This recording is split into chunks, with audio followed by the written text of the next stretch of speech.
this happens every year before my birthday.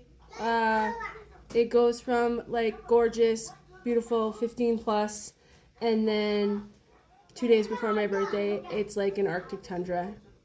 I I don't know if maybe I manifested it with just like my thoughts, but that's just what happens. But 3 months ago today, I fucking looked at where I was and I said, "Fuck this shit, I'm out of here." Um, I was living on Hastings. I was the skinniest, scrawniest, sickest I've ever been in my life. I had lost my will and desire to live. I was using substances like that were beyond fentanyl. Like it was probably the worst of the worst. Like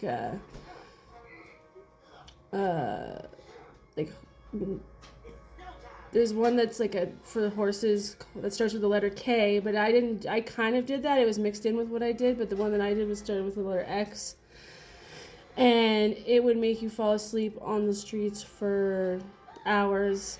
And in that happening, I would get robbed, essayed, like hurt, taken advantage of. I was a vulnerable. Like the reason that I got into detox the next day was because I just was like, it was like the seventh time I'd been to detox, and every time I was able to get in either the same day or the next day, and they were like, "We're not gonna be able to do this for you anymore if you continue, and I was just like, the next time I come back into detox, this is gonna be it. I'm gonna be done. And they're like, we hear that all the time. Like, we don't believe that. And that's exactly what happened. I remember, like, I tried to do it the first time, but like, they were just not giving me enough pain medication to like get rid of the feeling in my hands. So I went back out, and I went back out for another 4 months. But then I found this guy. I won't like give specifics on him, but he lived in the rickshaw, and he had a special kind of stuff that I was really into that was super cheap. So I was like, my life just revolved around a $20 bill. Like if I get a $20 bill, I would make it through the day, right? And eventually, that $20 bill didn't work, and it was $40, and then it was 60, and then it was like my legs were getting so swollen to the point where like I couldn't walk, and I remember I had this like little cut on my ankle that is like finally now just healing. But I had this cut on my ankle, and I was like, if I stay out here, I am going to lose function of my legs, because one of the realities of living on Hastings is abscesses, and they smell really fucking bad. And they look excruciating. Like, I've met a couple of people, like one of my best friends out there, Matt, with one eye. I hope if you see this, I hope you're doing well. I got out. I told you I would. Um, but yeah, Matt's abscess. yeah, Matt's abscess. That's right. Sorry, I just was like, but like I saw them, a couple of them, and like there was one time I saw this man's leg, and no word of a lie, he had a hole this big in his leg, uh, and it was just black, like necrotizing fasciitis, and like the substances that I was doing was getting me to that point. Like my legs were so swollen that I was just one bad cut away from being permanently disabled and stuck on the streets. And I was like, I can't do this anymore. I cannot risk like being stuck out here, especially in a wheelchair. Like if you're stuck out there in a wheelchair, like, and you're homeless out on the streets of like Hastings, like you're a fucking goner, man. Like you're not getting out. Like that was it.